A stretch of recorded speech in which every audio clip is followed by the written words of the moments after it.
আপনারা শুনছেন প্রেত কথা 2.0। চলে এসেছি আরও একটা নতুন এবং সত্যি ভৌতিক ঘটনা নিয়ে। তো চলুন শুরু করা যাক আজকের ঘটনাটা একটা মর্গকে কেন্দ্র করে সেই ঘটনাটা। তো চলুন। রাত তখন প্রায় 2:30। বাইরে খুব ঝড় বৃষ্টি হচ্ছে। পুরনো জেলা হাসপাতালের পিছনে মর্গটা খুব অন্ধকার এবং নিস্তব্ধ। ভিতরে দাঁড়িয়ে থাকা রয়েছে একের পর এক মৃত। মর্গের নতুন কর্মচারী অয়ন সেদিন প্রথম নাইট ডিউটিতে এসেছিল। সে সবেমাত্র জয়েন করেছে। বয়স মাত্র 24। দরিদ্র পরিবার থেকে উঠে আসা ছেলে।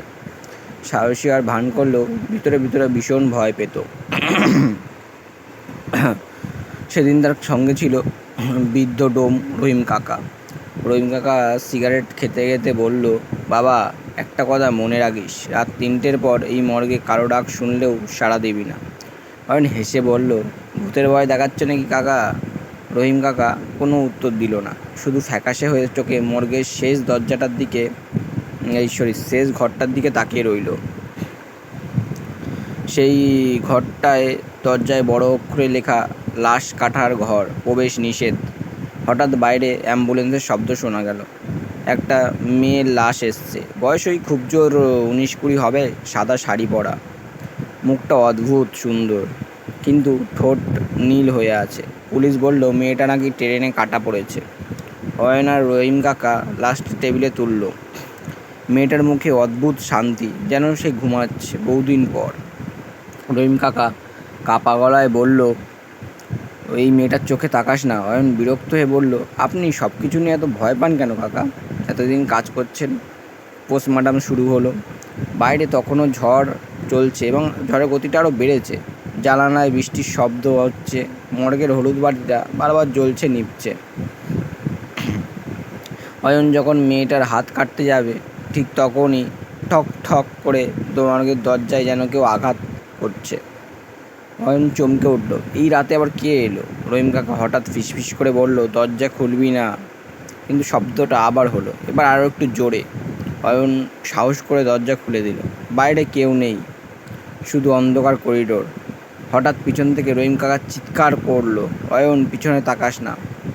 অয়ন পিছনে ঘুরে তাকাতেই তার শরীর ঠান্ডা হয়ে গেল। যে মেয়েটার লাশ টেবিলে ছিল সেটা নেই।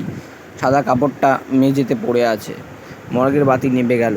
চারপাশ পুরো ঘুটঘুটে অন্ধকার। কেউ খুব কাছ থেকে ফিসফিস করে বলল, আমার শরীরটা কাটছো কেন? অয়ন জমে গেল। তার গলা শুকিয়ে কাঠ হয়ে গেল। গলা দিয়ে কথা বেরোচ্ছে না। তারপর সে মোবাইল বার করে টর্চ জ্বালতেই দেখলো মেয়েটা ঠিক তার সামনে দাঁড়িয়ে। মুখে ভরা রক্ত, চোখ দুটো সম্পূর্ণ সাদা, তার পেট কাটা, আর ভিতর থেকে কালো পোকা বের হচ্ছে। অয়ন চিৎকার করে পিছিয়ে গেল। মেয়েটা ধীরে ধীরে হাসলো, আর তারপর নিজের মাথাটা পুরোপুরি 180 ডিগ্রি ঘুরিয়ে বলল, আমি তো মরিনি। রহিম কাকা কোরআনের আয়াত পড়তে শুরু করলো। মেয়েটা হঠাৎ দেয়ালের উপর মাকড়সার মতো উঠে গেল। তার নখ দিয়ে ছাদ আঁচড়ানোর শব্দে পুরো মর্গ কেঁপে উঠল।